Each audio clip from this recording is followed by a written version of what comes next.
네, 안녕하세요. 컴퓨터공학 전공 박건희입니다. 이번 시간에 전자상거래와 보안에 대해서 알아보도록 할게요. 전자상거래. 전자상거래에서 보안이 왜 중요하냐면요. 아무래도 여러분들이 온라인 쇼핑을 했을 때 개인정보랑 결제정보랑 관련돼 가지고 진행해서 내가 원하는 물품을 사고 팔고 진행을 할 겁니다. 그런데 여기서 보안이 뚫린다면 어떻게 되겠어요? 여러 가지의 위험 요소가 아무래도 생기게 되겠죠. 특히 제일로 중요한 부분, 카드 정보죠. 네, 내가 사지도 않았는데 카드가 해킹돼서 결제되거나 이런 부분이 아무래도 보안에 취약이 되면 좀 위험한 요소로서 다가올 거 아닙니까? 그래서 전자상거래 보안 같은 경우 다른 보안보다도 조금 더 여러 가지로 이제 다양한 보안 기술과 절차가 사용되는데 그 부분에 대해서 같이 한번 보도록 하겠습니다. 자, 우선요, 진행하기 전에 앞서서 전자상거래법을 잠깐 보고 진행을 해보도록 할게요. 전자상거래법은 뭐 여러 가지가 있는데 그 중에 이제 공정위원회에서 전자상거래법으로 전부 개정안에 2021년 4월 기준으로 나온 일자가 있습니다. 그 위주로 해서 중심적인 내용을 먼저 설명드리고 그다음에 보안 기술에 대해서 이야기를 해보도록 할게요.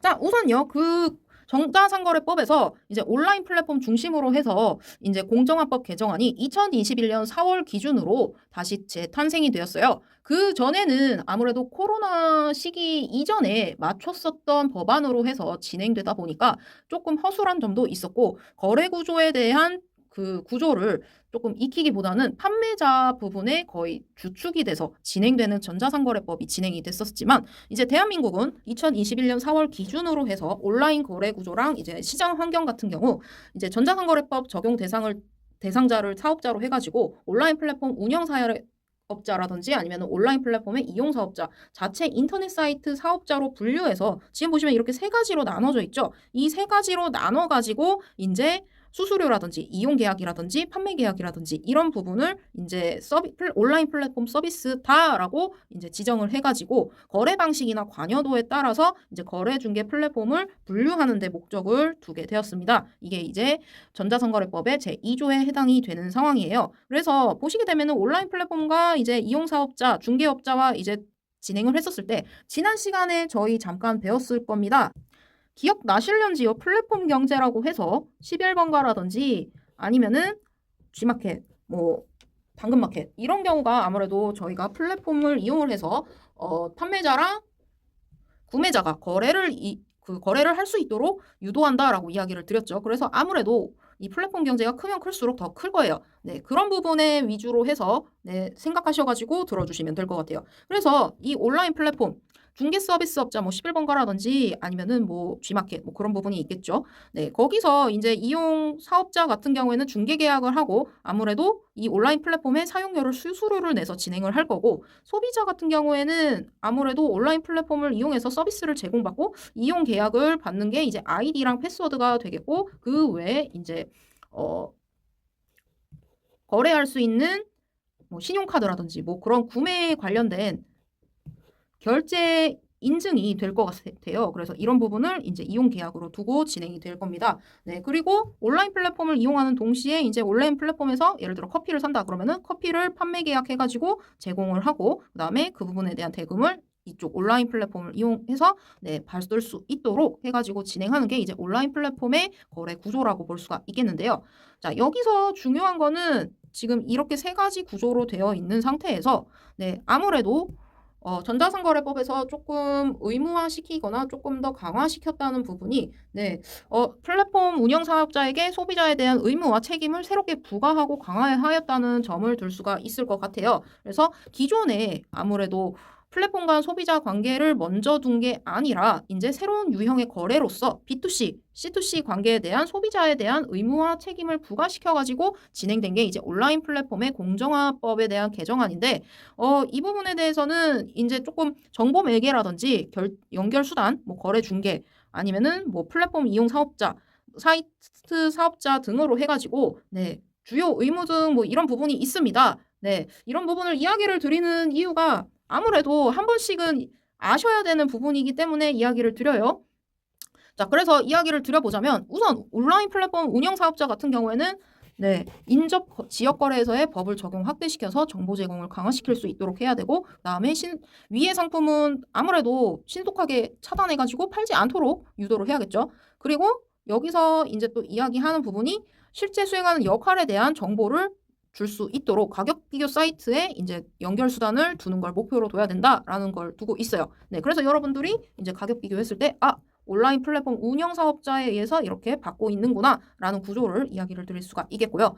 그 다음에 여기서 또 이야기를 드리자면 온라인 판매 사업자 같은 경우에는 아무래도 인접지역 거래회사의 법을 두고 거기에 소비자에 대한 정보 제공을 두는데 여기서 이제 자체 인터넷 사이트 사업자라든지 온라인 플랫폼 이용 사업자라든지 이런 구분을 둬가지고 기존의 B2C와 C2C의 관계를 강화시켰다라는 부분을 둘 수가 있겠습니다. 그래서 이 강화된 법을 중심으로 둬서 우리나라는 진행하고 있다라는 걸 체크해 주시면 될 것 같아요. 네, 물론 네, 뭐 거래 구조 해가지고 뭐 여러 가지 법 조항 해가지고 있지만 제가 이야기 드리고 싶은 부분은 이 부분이 더 강화시켰다라는 부분을 더 중요시해서 이야기 드릴 것 같아요. 자, 그래서 넘어오자면 이 부분을 중심으로 해서 이제 보안에 관련된 여러 가지 사항이 발전이 되었는데요. 네, 전자상거래에서 발생되는 이제 보안 위협 요소를 보자면 이제 개인 정보 유출, 피싱, 악성 코드, 신용카드 사기 등을 이야기를 드릴 수 있을 것 같아요. 우선 개인 정보 유출 같은 경우 아무래도 전자상거래 사이트에 입력된 고객의 개인 정보를 해커가 아무래도 탈취할 수 있겠죠. 네, 이런 부분은 이제 보안 위험 요소 중에 하나가 되겠죠. 네, 그래서 탈취가 안 되도록 여러분들 개인정보에 대한 주의를 꼭 기울여야겠습니다. 그 다음에 피싱 같은 경우에는 사기치는 부분을 그러니까 가짜 웹사이트나 이메일을 통해 가지고 결제해주세요 하는 메일들을 혹시 받아보신 적 있으신지요? 저는 가끔씩 이제 해외에서 모르는 사람들이 뭐 편지를 써서 뭐좀 도네이트 해달라고 연락 오는 경우가 살짝 있거든요. 네. 이때 속으시면 안 됩니다. 네. 이때 정보를 입력하게 되면은 공격하는 방안으로 이제 진입을 하게 되는 게 피싱이에요. 그래서 이런 이메일을 보시게 되면 바로 삭제하셔야 돼요. 네. 그리고 전자상거래 사이트라고 살짝 믿게 해서 도네이트 할 수 있는 거야, 기증할 수 있는 거야. 그래서 좀, 카드 번호를 유도하게 만들거든요. 네, 속으시면 안 됩니다. 그다음에 말해요입니다. 네, 악성 코드인데 전자상거래 사이트에 이제 말 그대로 클릭하면은 악성 코드가 이제 하나씩 나무 송이처럼 나오게 이런 식으로 가지치기 하는 경우도 있는데 이 정도로만 알려드릴게요. 왜냐면 지금 이 강좌 자체가 아무래도 인문계와 비인문계가 다 섞여져 있다 보니까 크게 이야기는 못 드리고 조금 나뭇가지처럼 이진법으로 이렇게 계속 나눠져요. 클릭할 때마다 이런 방식으로 해서 이제 악성 코드를 심어가지고 데이터를 탈취하거나 결제 정보를 가로채거나 계좌 도용으로 해가지고 발생하는 상태가 이제 악성 코드입니다. 그래서 여기서 이제 네 가지 중에 좀 제일로 위험한 건 아무래도 좀 악성 코드라고 저는 개인적으로 이야기를 드릴 수 있을 것 같아요. 데이터 갖고 오기 너무 쉽거든요.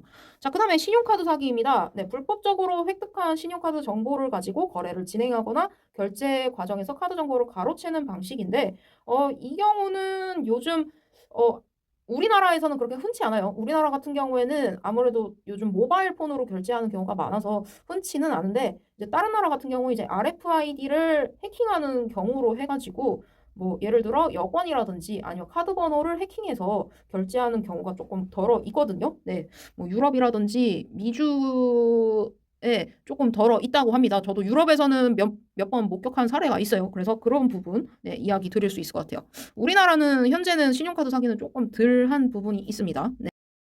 자, 이를 보완하기 위해서 이제 여러 가지 솔루션이 있는데 그 중에 대표적인 거 몇 가지를 조금 알려드리자면 우선 SSL입니다. 그래서 Secure Socket 레이어의 약자를 따가지고 SSL 인증서라고 하는데 어렵지 않아요. HTTP에 S만 붙인 겁니다.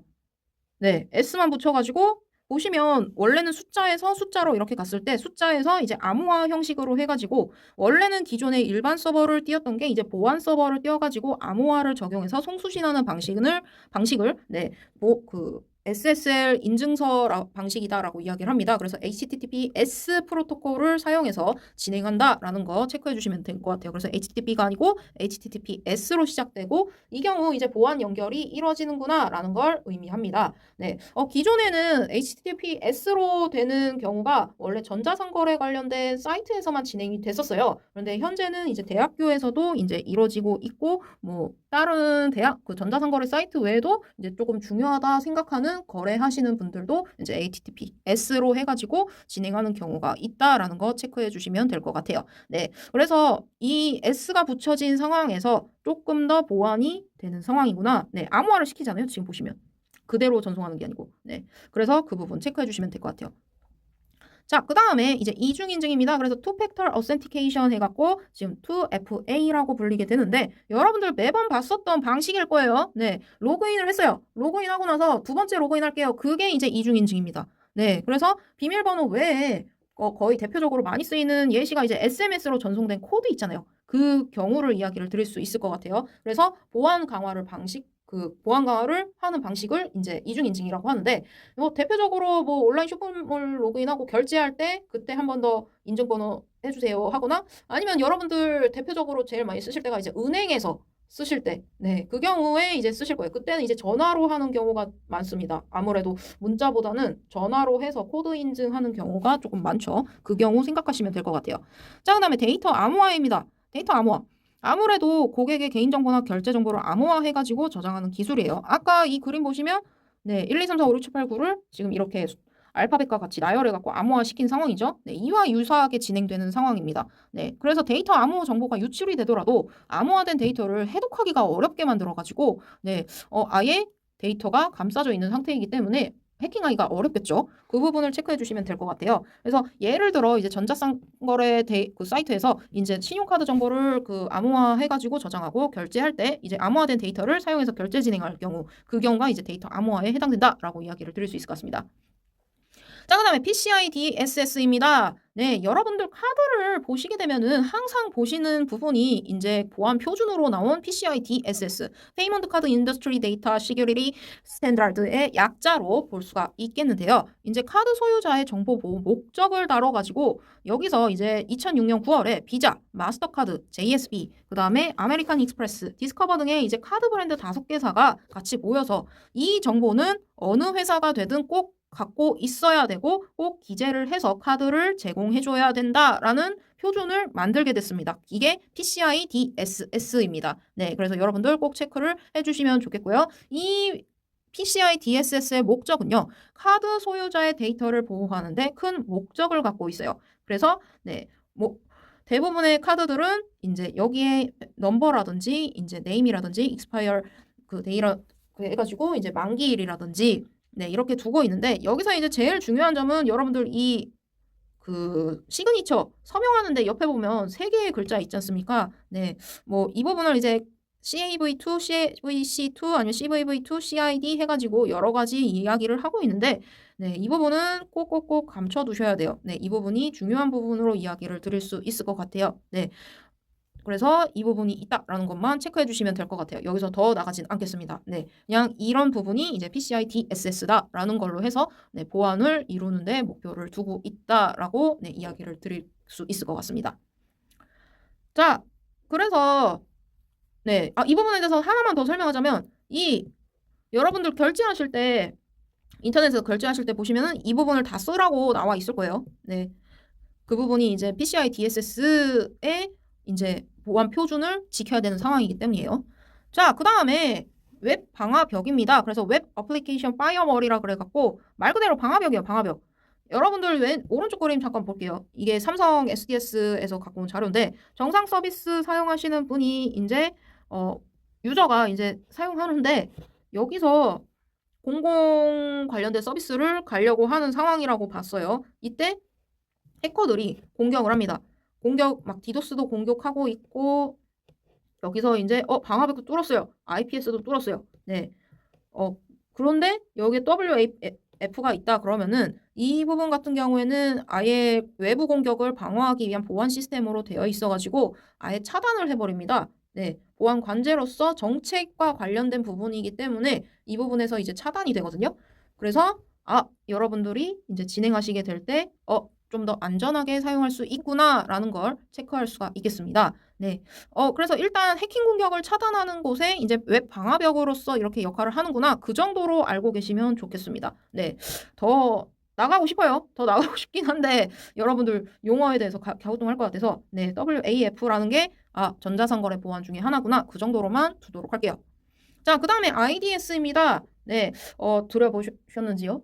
다들 표정이 그렇게 좋지 않은데, 네, 보시게 되면은, 네, 이 IDS 같은 경우에는, 그 침입 탐지 시스템으로 이야기를 드릴 수 있을 것 같아요. 네, 구체적인 여기서 이제 보안 솔루션으로 제가 이야기하고자 하는 건 보안 로그 모니터링이라든지 네, 침입 탐지 시스템을 이제 같이 맞물려 가지고 쓰는 경우가 많거든요. 네, 이번 자료도 삼성 SDS에서 갖고 왔습니다. 그림이 조금 간소화된 그림이 삼성 SDS에 있더라고요. 그래서 보시게 되면은 실시간으로 웹 사용자가 이제 인터넷을 이용했었을 때 이때 보안 위협을 받고 있었을 때 IDS 에이전트가 이제 대기를 하고 있다가 관제 시스템과 같이 이제 디도스라든지 뭐 예를 들어 WAF도 뚫린다 했었을 때 최대한 침입 탐지를 이제 방지하기 위해 네, 경고하는 시스템으로서 공격을 차단하려고 두는 게 이제 IDS다라고 이야기를 드릴 수 있을 것 같아요. 그래서 예를 들어 해커가 좀 해킹하려고 다른 정보들을 파면서 자바스크립트라고 있어요. 그 여러분들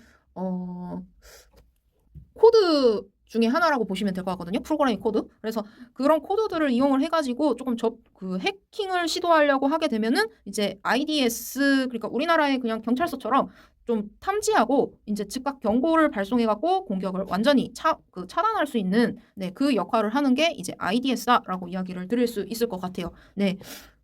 그래서 네, 용어가 다들 어렵죠. 생소하고. 네. 아무래도 좀 어려웠을 거라고 봐요. 네. 그래서 이런 전자상거래 보안 용어들이 있는데 여기서 이제 이야기하고 싶은 거는 아무래도 제 강좌가 정보사야 인터넷 윤리다 보니까 올바른 예방 지침을 어떻게 둘 것이냐 그 부분에 대해서 이야기를 하고 싶습니다. 네. 어떻게 해야 되냐? 정기적인 보안을 업데이트해야겠죠? 그리고 이중 보안으로 두어야겠죠? 아까 전에 EFA 배웠죠? 네. 그 부분 이야기를 할 수 있겠고 취약점 테스트 뭐 예를 들어 뭐 여러분들이 V3 우리 학교 같은 경우 V3를 반강제로 깔게 돼 있지만 뭐 그런 보안 프로그램이 없을 경우 해킹을 당했을 때 주로 내 컴퓨터가 어디서 해킹을 당했는지 그런 약점들을 조금 체크를 해보고 또 보완할 수 있도록 해야 되고 그리고 사이트 같은 경우 이제 내가 내 컴퓨터만 이용한다면 상관없지만 뭐 이 부분도 조금 로그아웃 해야 되지만 그래도 나 혼자 쓰는 상황이니까 뭐 상관없긴 한데요. 예를 들어 공용 컴퓨터를 쓰시게 될 경우에는 자동 로그아웃 하거나 그리고 그 쿠키라든지 네 아니면은 정보 같은 개인정보라든지 내가 쓴 내역을 최대한 지우고 나오는 습관을 꼭 하셔야 됩니다. 네. 그래서 다른 사람들이 아예 내가 쓴 정보도 모르게 접근을 차단할 수 있도록 해야 되는 걸 목표로 한다라는 거를 이야기를 드릴 수 있을 것 같아요. 그래서 전자상거래를 이용할 때 보안 업데이트하고 이중 보안할 수 있도록 설정을 해야 되고 취약점 테스트도 해야 되고 자동 로그아웃 기능을 이용해서 전자상거래를 이용할 때 올바르게 써야 된다라는 점 다시 한번 이야기 드릴 수 있을 것 같습니다.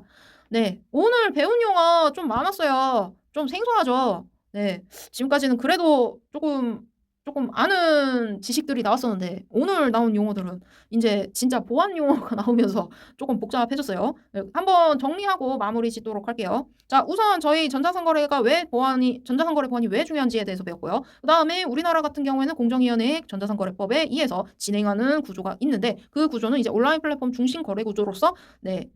이용사업자, 소비자, 온라인 플랫폼 이렇게 세 개 구조로 해서 진행이 된다라는 거 이야기를 드릴 수 있겠습니다. 그래서 B2C와 이제 C2C를 이용을 해가지고 소비자에 대한 의무와 책임도 부과하는 법이 이제 새롭게 도입돼 갖고 진행되고 있는 게 이제 우리나라의 공정화 개정법으로서 이제 진행되고 있다라고 이야기를 드렸고요. 여기서 이제 전자상거래에서 보안 위험 요소가 뭐 여러 가지가 있는데 개인정보 유출, 피싱, 말해요. 그 다음에 신용카드 사기 등이 있다라고 이야기를 드렸어요. 네. 여기서 이제 그런 부분을 보완하기 위해서 솔루션이 몇 가지가 있는데 그 중에 이제 첫 번째 SSL 인증서. 네. SSL 인증서 같은 경우 프로토콜을 보고 바로 체크할 수 있다라고 이야기 드렸죠.